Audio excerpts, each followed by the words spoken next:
Graças a Deus, irmãos, datando, hoje é dia 8 de março de 2015, véspera do meu aniversário. Vou completar 48 anos de idade e com muita gratidão a Deus por tudo que Ele tem me dado nesses 23 anos de convertido e 17 anos no ministério, estando servindo ao Reino. No início dessa semana, quem nos acompanha, eu comecei essa semana muito abatido, muito perturbado, senti uma tristeza que eu nunca tinha sentido na minha vida. E me trouxe uma reflexão, porque a gente tem semeado no reino de Deus, eu tenho dado literalmente sangue, suor e lágrimas, dado o melhor que eu tenho para Deus, o melhor do meu tempo, o melhor dos meus recursos, o melhor do meu talento. Estatística, isso que trouxe uma reflexão para mim, que me levou a esse abismo de tristeza. E é natural que a gente às vezes se sinta abatido. Eu sou ser humano como você que está me assistindo, então a Bíblia deixa isso muito claro. Jesus, que é o nosso libertador, ele foi preso, nosso consolador chorou, aquele que é água viva teve sede, o pão da vida teve fome. Então ele mostra esses paradoxos, para mostrar que nós somos humanos. Elias teve um momento de desespero, chegou a clamar e pedir a própria morte, entrou numa depressão profunda no deserto. O próprio Davi sentiu angústias de morte que o cercavam, torrentes de impiedade estavam por todos os lados, então ele passou por momentos de abatimento. Pedro teve medo, ficou assustado, acuado, chegou a negar Jesus, mesmo fazendo parte da melhor escola teológica de todos os tempos. Então esse tipo de abatimento, como Paulo mesmo retrata muito bem, abatido sim, derrotado não, faz parte da nossa jornada de fé, porque nós somos humanos. E como humanos, quando você estende a mão, você também precisa de mãos estendidas. Quando você abraça, você também precisa de um abraço. Quando você ajuda e auxilia, você também precisa de ajuda e auxílio. Isso é igreja, isso é a sinergia do corpo de Cristo, é essa troca positiva, não é uma troca interesseira. Então a árvore que te dá sombra, que lhe dá os frutos, então é justo e é lícito que você regue a árvore, que você cuide da árvore, porque uma árvore bem cuidada vai dar frutos mais saudáveis, vai dar uma sombra mais ampla, vai dar folhas mais verdes, não é assim? Então é nesse princípio que a gente tem ancorado o nosso ministério. E quando a gente fez uma estatística das pessoas que têm estendido a mão para nós, as pessoas que são beneficiadas ou com os vídeos, ou com os estudos, ou que nos seguem nas redes sociais, no Twitter, na fanpage, é menos de 0,1%. As pessoas que nos ajudam é menos de 0,1%, não é 1%, é menos 0,1%. Em casos assim históricos, em momentos históricos da minha jornada, 17 anos, nós atingimos o patamar máximo de 0,2% mês. Não, a estatística ali, poxa, esse mês nós alcançamos tantas vidas com os vídeos, nós ministramos X pessoas em seminários, visitamos pessoas, aconselhamos nos e-mails, são 500 e-mails por dia, a fanpage aumenta, o Twitter aumenta, aí você faz uma estatística, quantas pessoas ajudaram no mês, quantas pessoas reconheceram e em gratidão a Deus semearam em nossas vidas, não apenas na oferta, mas numa palavra de incentivo, numa palavra de amor, numa palavra de encorajamento, não para afagar ego, mas para dizer, puxa, está dando certo, continua no caminho, nesse sentido. E quando nós vimos esses números tão baixos, tão pífios, e quando você olha o contraste disso diante dos profissionais da fé, que não é uma cara de pau do mundo, chegam a pedir milhões na TV, eu preciso de 30 mil pessoas, cada um dando aí R$1.000, eu preciso de 10 milhões, eu preciso de 5 milhões, pessoas que falam em liberalidade, mas não são liberais, não tem essa liberalidade, não ajudam ninguém, ajudam, apacentam a si mesmos, tem jatinho, tem fazenda, tem mansão, e continuam pedindo e extorquindo o povo de Deus, vendendo ilusões. E quando você leva a bandeira da verdade, quando você procura entregar o melhor, e para entregar esse melhor você passa por tantas privações, por tantos açoites, por um caminho tão estreito, é muito importante ter parceiros de trincheira, é muito importante você olhar ao seu redor e saber, puxa, eu não estou sozinho nesse deserto. E essa sensação que eu estava no início da semana, sentindo solitário, sentindo que esse trabalho não estava alcançando as vidas. Porque quando você não vê o retorno, você imagina, puxa, essa semente está sendo lançada no asfalto, nós não estamos alcançando o alvo, nós estamos errando em alguma coisa. Então realmente eu cheguei a refletir, cheguei a ponderar a possibilidade de parar com esses vídeos, de talvez até parar, cessar com os seminários, e me dedicar só aos livros, né? Só me dedicar aos livros e fazer uma dedicação especial a isso e tudo mais. Mas o retorno que eu tive de vocês foi extremamente gratificante, me surpreendeu pelo carinho, pelo afeto, pelas palavras de incentivo, e cada palavra que vocês colocaram ali veio para nós como uma rosa, e de repente nós vimos um imenso jardim de Deus que exalava o perfume de Cristo, renovou as nossas forças, fez com que nós contemplássemos que nós não estamos sós nessa trincheira e que há sim um remanescente fiel que não tem se curvado ao Baal do nosso século. Existem homens e mulheres segundo o coração de Deus que têm sido despertados com essa mensagem, que têm crescido com esse ensinamento, esse conhecimento que a gente tem partilhado com a sua vida e têm se mostrado gratos a isso. Muitas pessoas se manifestaram: puxa Daniel, a partir de agora eu vou orar mais, a partir de agora eu vou ser um mantenedor leal e fiel, a partir de agora eu vou interceder, eu vou ajudar a divulgar mais o seu trabalho, eu quero participar mais dos seminários na base. Isso, é claro, só encheu meu coração de alegria, e eu ainda assim passei por uma madrugada em vigília com o meu grupo de intercessão, e Deus falou algo muito claro para mim, no meu coração. Falou: filho, eu nunca te abandonei. Um pai nunca abandona um filho. E vocês, queridos, são meus filhos espirituais. Filhos espirituais que eu amo profundamente. Não falo isso por demagogia, mas falo de todo o meu coração. Leva tempo a preparar o vídeo, leva tempo para editar o vídeo. E eu peço até perdão pela simplicidade que é. Eu não tenho recursos, né, para colocar um microfone de lapela, melhorar o áudio. Eu não tenho uma iluminação adequada. Tem blogueiro aí que tem os spotzinhos, ilumina. Não tem uma câmera profissional. A gente não tem equipamento de última geração para fazer ótimas edições. Mas é o melhor que eu estou fazendo. Nós estamos fazendo o melhor, a entrega de melhor para vocês. E Deus colocou isso no meu coração. O pai não abandona o filho. A gente vê o filho pródigo, ele se afasta do pai, mas o pai não abandona o filho, né? O pai está sempre presente, está sempre com a mão estendida. E Deus me mostrou que eu tenho muitos filhos espirituais, né? E eu não vou abandonar vocês, queridos. Não vou abandonar, vou continuar ensinando, vou continuar exortando, vou continuar estendendo a mão, vou continuar ensinando. E isso tem sido extremamente gratificante para a minha vida, renovou as minhas forças. Obrigado de todo o meu coração pelas suas orações, pelas ofertas voluntárias, pelas palavras de incentivo. Isso realmente renovou as minhas forças e me fez contemplar que nós não estamos sozinhos nesse deserto. Ontem na base nós fizemos um seminário muito especial, nível 2, batalha espiritual. Enfrentamos muita batalha. O nível 2 ele é um seminário mais profundo, né, mais denso. Então o nível de batalha também aumenta. Em função talvez do meu abatimento durante a semana, não sei se foi algum reflexo disso, a gente talvez tenha orado menos do que o necessário, embora eu tenha orado pelo seminário, mas talvez menos do que o necessário em função do abatimento que eu estava no início da semana. Nós tivemos bastante retaliação nesse seminário. Meu computador, tudo bem que ele já está velhinho, né? Vai completar 14 aninhos de idade, ele deu um pau geral. Nós ficamos sem imagens, sem filmes durante mais ou menos umas 3 horas ali, 2 horas e meia de seminário. Isso atrapalha bastante, né? Porque eu preciso de um descanso vocal, eu preciso tomar uma água, dar uma olhada no apontamento, embora eu saiba o conteúdo de cabeça. É importante a gente ter a ilustração ali, ele dá mais vida, dá mais colorido ao seminário, faz com que a pessoa absorva melhor. Então a minha equipe se mobilizou ali para conseguir consertar rápido, arrumar talvez um outro equipamento, e graças a Deus depois foi restabelecido. Nós tivemos pessoas da nossa equipe que quebrou o carro, chegou atrasado, então tivemos pequenos percalços ali nesse dia, mas por fim Deus coroou aquele seminário com uma bênção tão grande, com uma unção tão forte, com um amor tão acolhedor que, olha, eu não tenho palavras para expressar, né? E também fizeram uma surpresa para mim, teve bolo lá, cantaram parabéns, teve muito brigadeiro, que isso aí traz uma alegria para a gente, traz um renovo brigadeiro, sabe?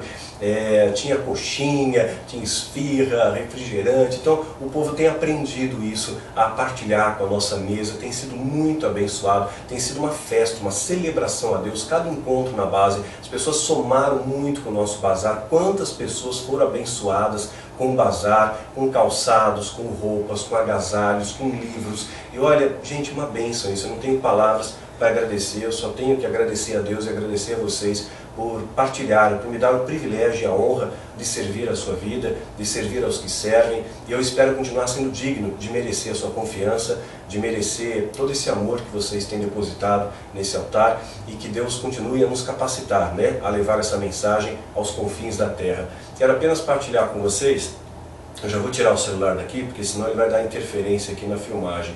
Eu deixei só para ler um dos e-mails que a gente recebe. Nós recebemos vários, seria impossível ler todos, mas eu quero ler 2 e-mails para vocês.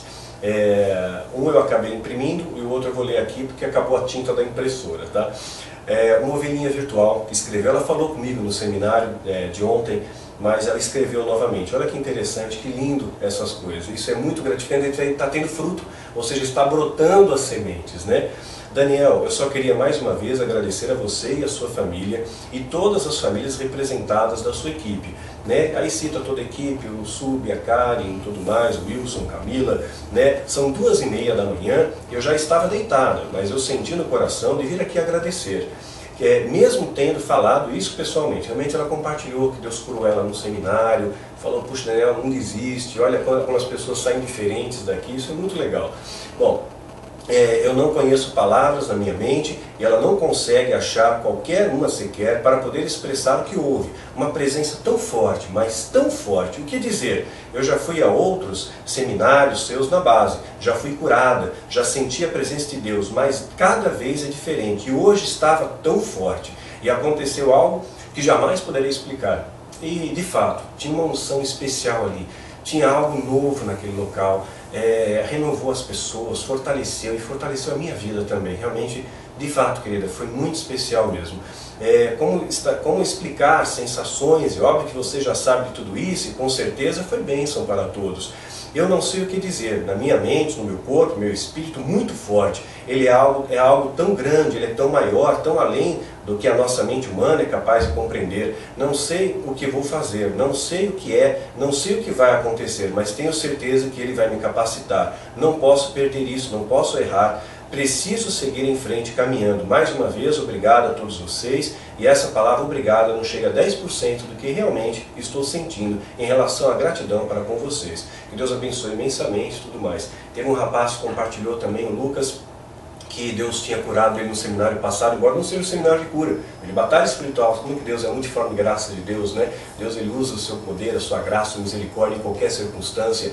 O Lucas ele era viciado em cigarro, e Deus libertou ele instantaneamente, né? Ele chegou, olha Daniel, não sinto mais vontade, eu estou liberto, e isso nunca aconteceu, é uma experiência nova para mim, e ver isso, ver esse resultado, você poder contemplar os seus rostos no final de cada seminário, ver um brilho no olhar, ver um sorriso nos lábios, ver as pessoas restauradas, curadas, libertas, fortalecidas, treinadas, ensinadas a combater o bom combate, é por demais grandioso na minha vida.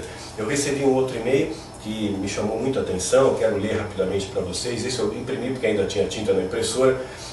Foi um rapaz chamado Sandro. Isso foi até anterior no meu período de abatimento, mas ele disse o seguinte: a paz de Cristo, amado irmão, veio por meio dessas poucas palavras salientar a minha real admiração pela sua pessoa, ainda que não conheça pessoalmente, e ao ministério que lhe foi proposto por Deus, o qual tens exercido com bravura e zelo. Brevemente terei a oportunidade de conhecê-lo pessoalmente, como participar também de um dos seus seminários. Brevemente. Sou cristão há 14 anos, sendo que vivi 7 deles quente e 7 deles frio, né?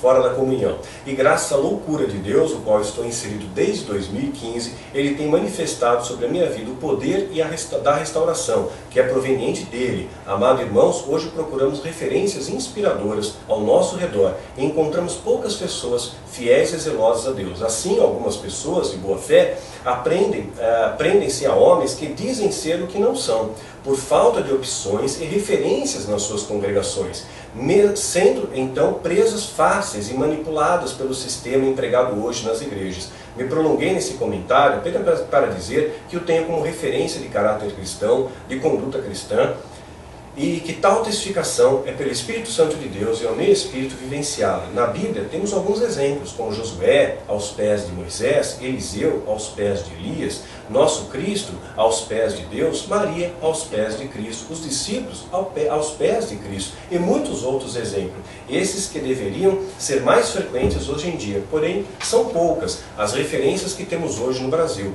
E é justamente por isso que veio salientar minha admiração pela sua voluntariedade, ao qual se dispõe a ensinar o rebanho de Deus a comer em pastos verdejantes e a beber em águas tranquilas. Amado, tenho certeza que seu ministério é influenciador. Gente, essas coisas me emocionam. E que, presente ou ausente, muitos também estão como discípulos aos seus pés, recebendo instruções dadas por ti, as quais têm recebido por meio do Espírito de sabedoria de Jesus Cristo. Deus abençoe ricamente cada vez mais. Eu só tenho a agradecer essas palavras, porque elas trazem um bálsamo de renovo, nos mostra que nós estamos no alvo, nós estamos na trilha certa, né?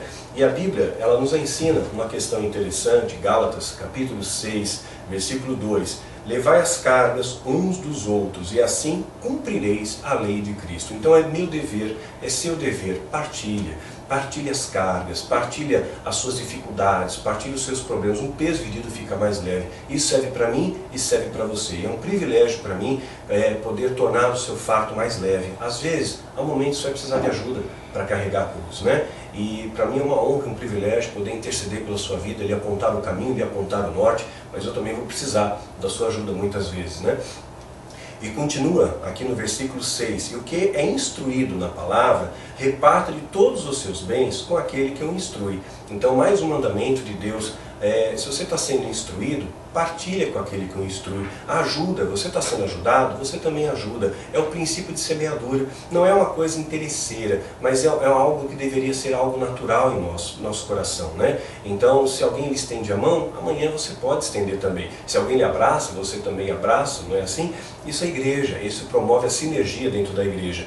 E no versículo 9, e não nos cansemos de fazer o bem, porque a seu tempo ceifaremos, e não se não houvermos desfalecido. Então, tudo que você semear, você vai colher. Tenha certeza, não cansa de fazer o bem, sabe? Não importa, sabe que negócio, fazer o bem sem olhar quem? Isso é o cristianismo, né? Sem interesse, né? Às vezes você ajuda uma pessoa que você sabe que aquela pessoa não tem como te retribuir, mas você está fazendo para Deus, está fazendo para honrar o nome dele, e Deus que te vê em secreto vai te recompensar. Você não tem que fazer alarido do que você faz. O que a mão direita faz, a esquerda não precisa saber. O que você faz em secreto, o Pai também em secreto lhe recompensará. Tenha certeza disso, viu, querido? E no versículo 10, então, enquanto temos tempo, enquanto há tempo, não deixa para amanhã o bem que você pode fazer hoje, né? Façamos o bem a todos, mas principalmente aos domésticos na fé. Ou seja, faça o bem a todos, mas dê uma preferência ao seu irmão na fé. Procure ajudar especialmente o seu irmão na fé, a pessoa que está próxima de você. Não é o próximo. Quem está mais próximo? É o seu irmão. Às vezes é o seu vizinho, o seu parente, a sua mãe, né, o seu amigo mais próximo. Esse é o próximo. E é esse próximo, especialmente aquele que professa a mesma fé, que você tem o dever de fazer o bem, o dever de acolher, tá bom? Hoje então nós vamos falar sobre um tema que eu creio que vai trazer uma reflexão legal para a sua vida. Vamos falar do Ouroboros. E ele, claro, vai ser algo que vai moldurar aqui o nosso estudo, mas vai ser um pano de fundo para uma reflexão ainda mais profunda. Presta atenção então agora. Antes até de entrarmos no tema de Ouroboros, algumas pessoas me perguntam: Daniel, a Bíblia é verdadeira? Será que aqui realmente nós temos a inspiração da palavra de Deus? Será que não houve uma contaminação? Será que as pessoas não manipularam isso e não mudaram alguma coisa na sua história?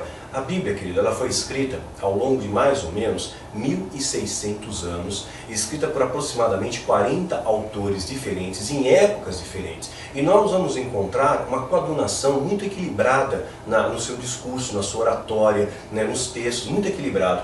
E se você pegar um livro de psicologia, hoje, ler o que a psicologia pensa no século XXI e pegar 2 séculos atrás, pega 200 anos atrás e ver o que a psicologia falava, era diferente. Então hoje nós mudamos muito a nossa maneira, a nossa percepção do mundo à nossa volta, mas a Bíblia não, ela tem uma linguagem linear e perene ao longo de séculos, né? Então é uma das vertentes que validam e chancelam a palavra de Deus. Os 66 livros da Bíblia, eles são, assim, inspirados por Deus e nos trazem muito conhecimento. Quer ver um exemplo disso? 2 Pedro 3,9 diz assim: o Senhor não retarda a sua promessa, ainda que alguns a tenham por tardia. Então, se Deus prometeu algo para você, Ele vai cumprir, mas no tempo dele, que é o kairós dele. Então não se angustie, basta cada dia o seu mal. Eu sei disso, muitas vezes a gente fica aflito, nós somos ansiosos, mas a Bíblia não seja ansioso. Então Deus vai cumprir essa promessa. Mas é longânimo para conosco, não querendo que alguns se percam, senão todos venham arrepender-se. Então é da vontade de Deus que todos venham arrepender-se. E para isso, o que Deus ele faz para que haja esse arrependimento em nosso meio?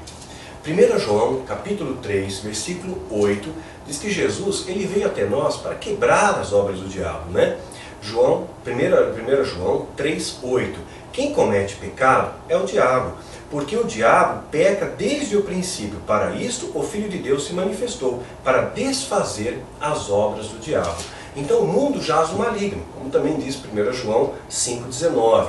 Sabemos que somos de Deus e que todo mundo está no maligno. Então o mundo está no maligno, Deus se manifesta através de Cristo para que você seja liberto, e nessa libertação você herda as promessas de Deus, e existe também uma expectativa muito grande de Deus, que todos se salvem. Deus ele não quer que alguns apenas se acertem com ele e os outros se percam. Ele não quer isso, né? E nós vemos a grandiosidade da Bíblia também nas suas profecias. Muitas das coisas que estão na Bíblia como profecia, 60% já se cumpriram. Muita coisa já aconteceu, né? Quer ver um exemplo de uma profecia cumprida? Que coisa tremenda que é isso? Vou pegar o óculos aqui para ficar melhor. Isaías, capítulo 13, versículo 17. Olha que o profeta Isaías, um dos profetas maiores, está falando. Eis que eu despertarei contra eles os medos, que não farão caso de prata, nem quando Deus a transformou. Nunca mais será habitada, nem nela morará alguém de geração em geração. Nem o árabe amará ali a sua tenda, nem tampouco os pastores ali farão deitar os seus rebanhos. E ele continua falando, né? Então, Isaías está profetizando a destruição de Babilônia. Ele está fazendo uma profecia que vai acontecer 200 anos de Babilônia, o Império Assírio, né? Olha o que ele está dizendo aqui, Isaías capítulo 45. Assim diz o Senhor ao seu ungido, a Ciro, a quem tomam pela mão de linhas tortuosas, e quebrarei as portas de bronze, e despedaçarei os ferrolhos de ferro. Vale a pena, sim, você se paute, se fundamenta nessa palavra, porque ela é lâmpada para os seus. Aquela serpente que engole a própria cauda, formando aquela circunferência. É representado como nascimento, morte, ressurreição, criação, destruição, renovação. É claro que muitas pessoas acabam inferindo valores, né, que talvez não sejam necessariamente atribuídos a esse símbolo. Engole a própria cauda. Vamos entender bem esse detalhe. É diferente da aliança.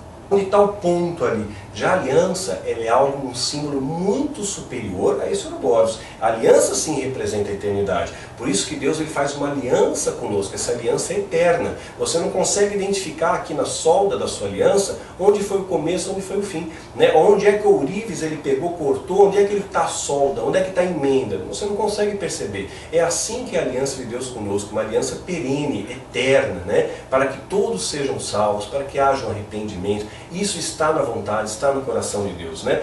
Então, o Ouroboros é um símbolo esotérico, né? Uma serpente engolindo a própria cauda. Eu vou mostrar para vocês um símbolo da Lucent Technology e um outro símbolo também onde tem um hexagrama no centro. É um símbolo esotérico ligado a uma determinada seita. Não vou ficar aqui né? Engolida. E embaixo, né? Tem um outro símbolo mostrando aí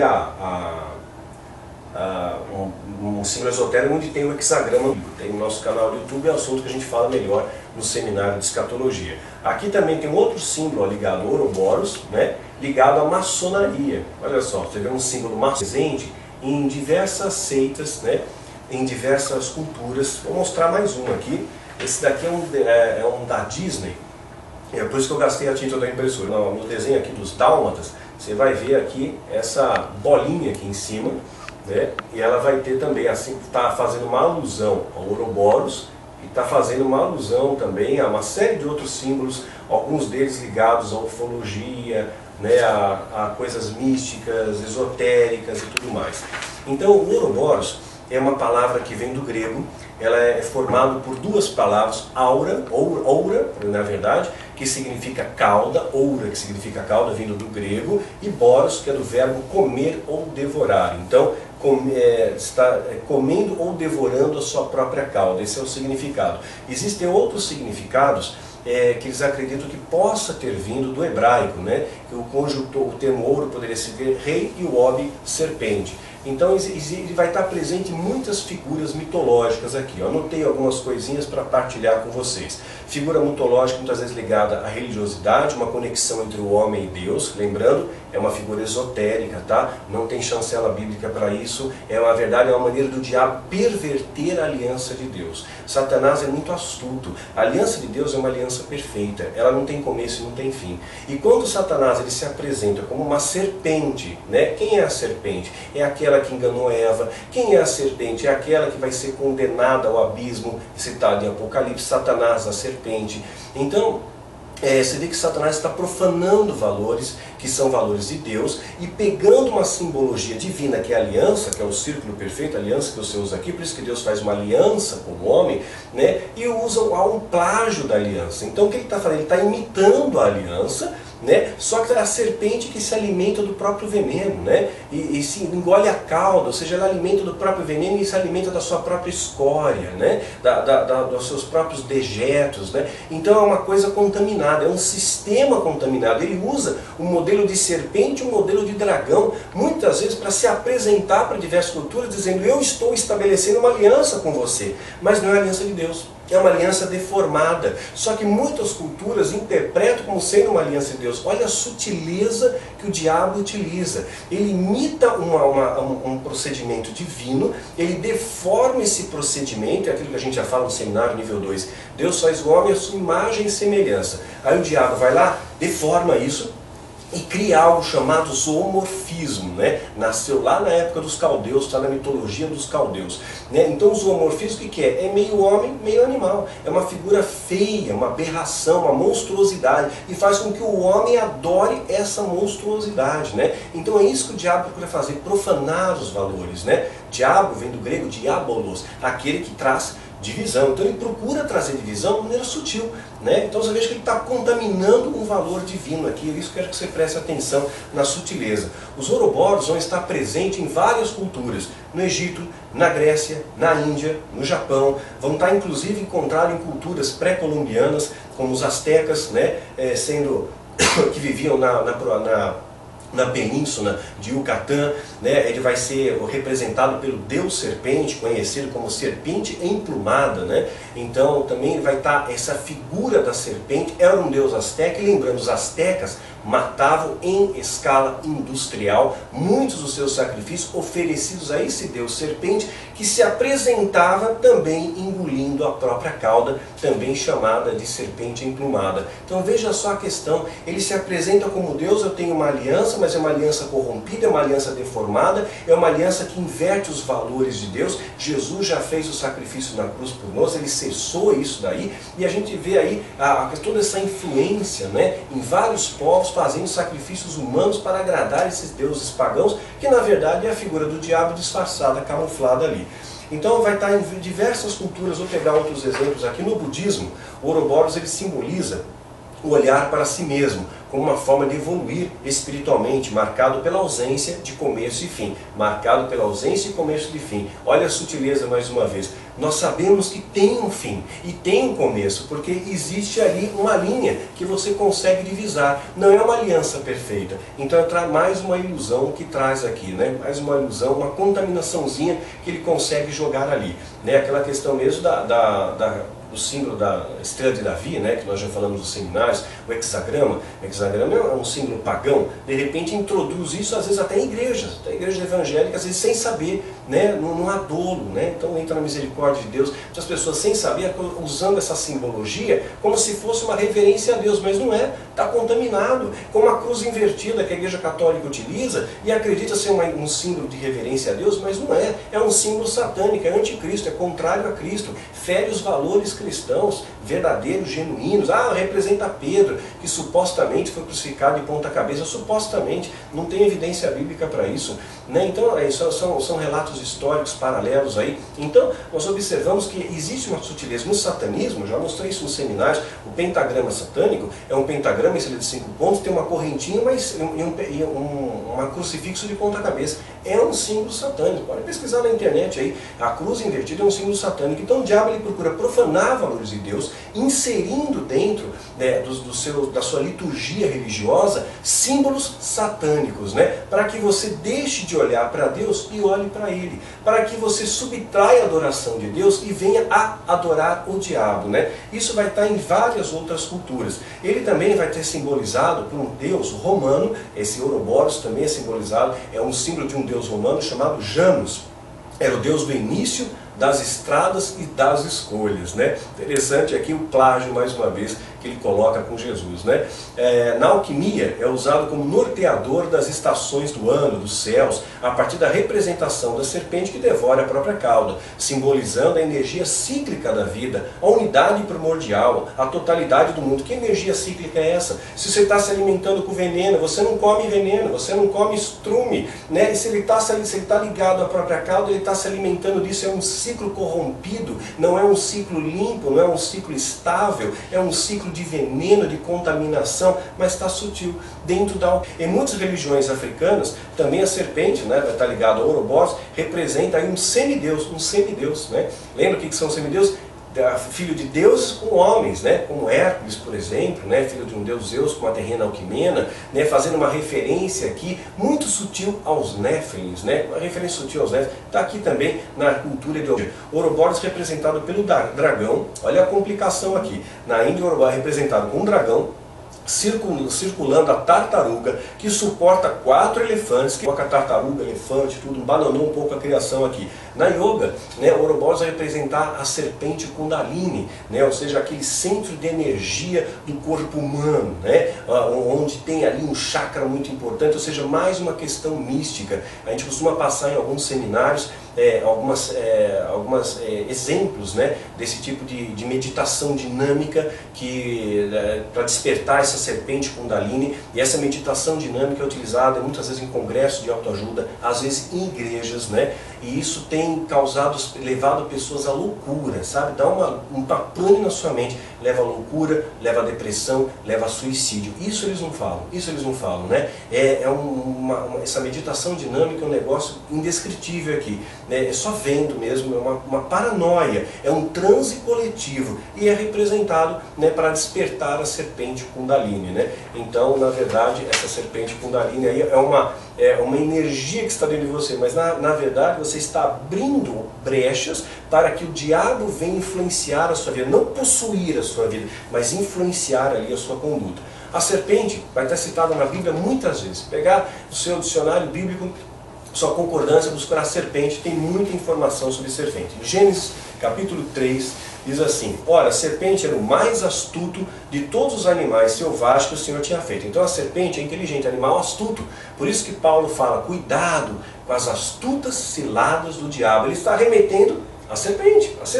Cuidado, ele é inteligente, né? Por outro lado, o próprio Jesus diz, seja prudente como a serpente. Tenha a mesma cautela. Significa que o diabo, ele não é um ser impetuoso. Ele é cauteloso, ele se aproxima de você devagar, ele vai indo pela beirada, ele não vem frontalmente, ele não vem ali de chifre, ele não vem de tridente, ele vem disfarçado, ele vem camuflado, talvez até com uma palavra de incentivo, né? Gelar, bate, olha, poxa, você realmente é o cara, a gente tem que vigiar muito. É importante uma palavra de encorajamento? É importante você encorajar o seu filho, muito bem, você tirou uma boa nota na escola, você encorajar a sua esposa, olha como você está linda hoje nesse vestido, você ficou maravilhosa com esse penteado, isso é legal, isso é gratificante para todo mundo, né? Você ia recompensar até o seu cachorrinho, que trouxe a bolinha lá, e muito bem cachorrinho, né? Então isso traz felicidade, mas quando isso exacerba e a pessoa deixa entrar isso no coração, né, é como pedras que vão fazer você afundar. Ah, mas eu sou muito bom, eu sou o cara, eu faço, eu aconteço, e aí você acabou. Porque quem faz é ele, a honra é dele, a glória é dele, o poder é dele. Eu vi muitas pessoas que eu conheci, que eu tinha como referência na minha vida, tombarem porque deixaram o orgulho e a soberba entrar no coração. Então, realmente o orgulho precede a queda, e essa é a principal estratégia da serpente, trazer o orgulho para você. E olha só o que a serpente vai tentar fazer ali com Eva. Ela não está mexendo com o orgulho dela? Exatamente isso, né? Então, mais astuta. E ela perguntou à mulher, foi isso mesmo que Deus disse, não comam nenhum fruto das árvores do jardim? Respondeu a mulher, podemos comer o fruto da árvore, podemos comer o fruto da árvore do jardim? A serpente então afirma, né? A Eva está na dúvida, sabe que eu posso comer? Sim, você pode comer. Se você comer, você não vai morrer. Você vai ser como Deus. Ele está mexendo com orgulho, está mexendo com a soberba. Puxa, vou ser Deus, eu vou receber glória, eu vou saber o que Deus sabe. Então esse orgulho, essa ambição é um buraco que o diabo abre para te afundar. E essa astuta cilada ele continua lançando. Eu sei que hoje em dia as pessoas falam, Daniel, nós estamos com poucas referências no nosso meio. Uma vez eu clamei a Deus, Senhor, e agora? A gente não tem referência no nosso meio, o negócio está feio, né? E Deus falou muito claro, meu filho, seja você a referência. Então eu divido isso com você, meu irmão, minha irmã que está me vendo. Está faltando referência na sua vida? Começa por você. Seja você a referência. Transforma a sua vida, que as pessoas vão ver através da sua transformação um milagre. E essas pessoas vão desejar, vão anelar esse milagre também.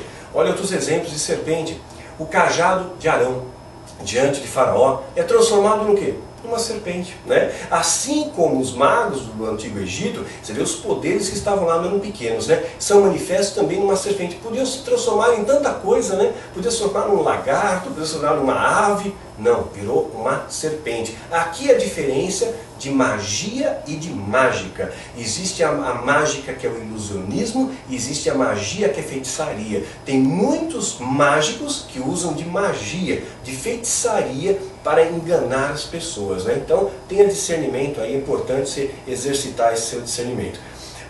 Nós vamos ver a serpente também citada em Números 21:8. Deus mandou Moisés construir uma serpente. Não parece estranho? Por que uma serpente? Porque Deus mandou fazer uma serpente, se a serpente é um símbolo do diabo. O que está acontecendo? Por que Deus permitiu que isso acontecesse? E Deus não condena imagem de idolatria? Mas olha só, Deus mandou. Números 21:8. E o Senhor disse a Moisés, faça uma serpente, coloque-a no alto de um poste. Quem for mordido e olhar para ela, viverá. Então muitos hebreus estavam sendo picados ali, né? Então quando ergueu a serpente de bronze, as pessoas olhavam para aquela serpente e eram curadas ali, né? Eram curadas. Então no versículo 21:9, Moisés então fez uma serpente de bronze e colocou num poste. Quando alguém era mordido por uma serpente, olhava para a serpente de bronze e permanecia vivo. Só que em um determinado momento, aquilo era para ser um símbolo. Vamos entender a questão? Era para ser um símbolo, não era para ser objeto de idolatria. Era um símbolo, assim como os querubins que ficam ornamentando a Arca da Aliança. Eles não foram construídos para serem adorados, foram construídos para serem um símbolo da guarda de Deus ali, da proteção divina sobre a Arca. E aí, quando a serpente torna-se um ícone de adoração, né, de idolatria, o rei Ezequias manda destruir essa serpente. 1 Reis 18:4, removeu altares idólatras, quebrou as colunas sagradas e derrubou os postes sagrados. Despedaçou a serpente de bronze que Moisés havia feito, pois naquela época os israelitas lhe queimavam incenso, ou seja, estava sendo adorada. Então perdeu a referência, né? E o próprio Jesus, ele deixa claro que foi um símbolo, viu? João capítulo 3, versículo 14. Da mesma forma como Moisés levantou a serpente no deserto, assim também é necessário que o Filho do Homem seja levantado. Era um símbolo que estava tipificando a Jesus. As pessoas que olhavam para a serpente eram curadas, mantinham vivas. As pessoas que olham para Jesus na cruz do Calvário são curadas, são libertas e recebem a vida eterna. É um símbolo majoritário. Tudo isso estava preparando a vinda de Jesus. O sangue aspergido nos umbrais das portas, no momento da libertação dos hebreus do Egito, o sangue tipificava ao sangue de Cristo, ao sangue do Cordeiro, né? Porque aquele sangue nos liberta, o sangue nos protege de todo mal, né? Jesus te guarda. Foi na Páscoa, hora da libertação, Jesus aparece na Páscoa para ser o libertador e nos anuncia como libertador. Então toda a história bíblica, ela está nos preparando para o ápice, que é a vinda de Jesus, para desfazer as obras do diabo, para que você seja mais do que vencedor, para que a sua vida seja mudada. E é claro, a serpente, ela vai estar presente para tentar te desviar dos valores de Cristo ali, né? 2 Coríntios 11:3. Como é que a serpente quer te desviar?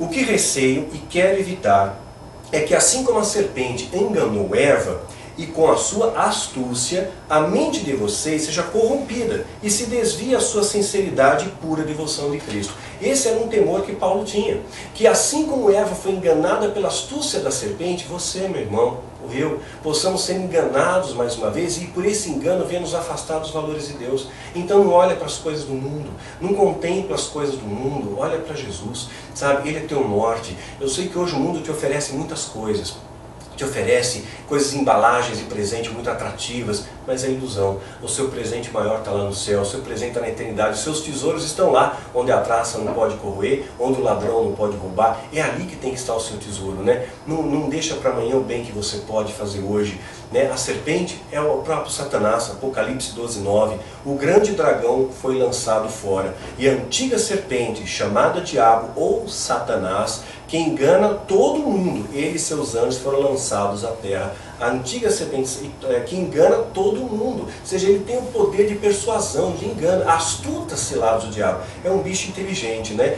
Interessante também pontuar, e fica aí como uma dica adicional, houve uma ocasião, foi o último congresso que eu participei, antes do meu nome ser riscado, foi gravado e chamado de Mensageiros da Luz. Dá uma olhada nessa mensagem, você vai ver o que Deus é capaz de fazer quando você dobra o joelho, quando você busca em primeiro lugar o reino de Deus. Você vai ver o que Deus fez em Almolongo, o que Deus fez em Cali, ou o que Deus tem feito em Fiji. Então Deus tem feito grandes coisas nesse mundo, desde que você busque em primeiro lugar o reino. O resto é uma consequência. E quem busca o reino, busca uma vida de oração. E oração não é só falar, tem a parte da ação que é a parte prática. Então viver aquilo que você fala, ser compatível o seu caminhar na terra com o seu discurso. Isso fala muito mais alto do que 1000 palavras, né? Então isso vai fazer diferença. Eu sei que hoje eu tenho destoado desse sistema corrompido, e graças a Deus por isso, porque Jesus destoou, os profetas destoaram, e é importante que você destoe também. Seja você uma voz que vem no deserto, seja você como João Batista, seja você como Cristo, seja você como Paulo, como Pedro, como Moisés, como Elias, como Davi,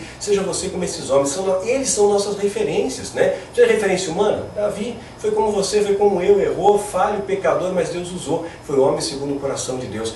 Então, busque referências positivas. Eu não tenho nenhuma agora. Seja você a referência. Seja você a referência. Sempre no mundo que fala tanto da prosperidade, parece estranho alguém falar de santidade. No momento que falam tanto de conquista, de vitória, né, mas vitória sem luta, unção sem consagração, isso é tão antagônico, né, isso é tão fraco, tão pífio, né? Então chega de correr atrás do vento, vamos correr atrás daquilo que vale a pena correr, vamos fazer a boa corrida, vamos combater o bom combate. Quando Jesus ele chega para os fariseus e diz, olha, vocês são hipócritas, vocês são raça de víboras, são sepulcros caiados, né?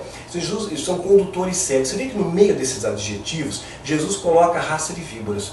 Jesus, quando diz para os fariseus que eles são raça de víboras, não está dizendo que eles são influenciados pelo diabo. Olha, o demônio está em você, a serpente está em você, né? Não, porque o caráter deles estava deformado como o da serpente.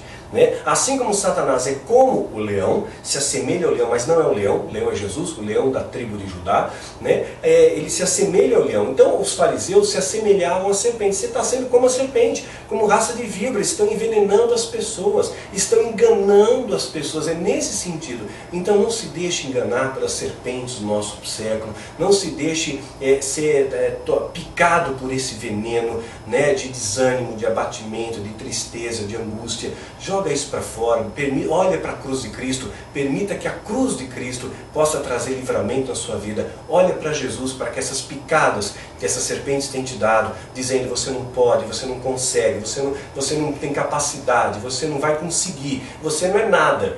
Né? Que esse veneno possa sair das suas veias quando você contemplar a cruz de Cristo, porque Ele foi erguido na cruz para que houvesse libertação na sua vida. Ele se ergueu para te erguer, Ele morreu para que você viva, Ele deu todo o seu sangue para que você tenha uma vida em abundante. Então vamos honrar aquele que tem nos honrado, vamos viver por aquele que morreu por nós, que o seu coração possa bater mais e mais por aquele que parou o coração por amor a você. Faça a diferença, não se deixe, e você também não faça parte desse ninho de serpente. Não se alimente com veneno. Sabe o que é se alimentar com veneno? Se alimentar de fofoca. Alguém fez uma fofoca, como é que foi isso? Está se alimentando de veneno. Alguém está falando mal do outro, mas olha, me conta mais. Né? Está se alimentando do veneno. Né? Alguém vem e fala uma coisa pejorativa para você, aquele fulano lá e aquele lá é gay, aquele lá é isso, aquele lá é mentiroso.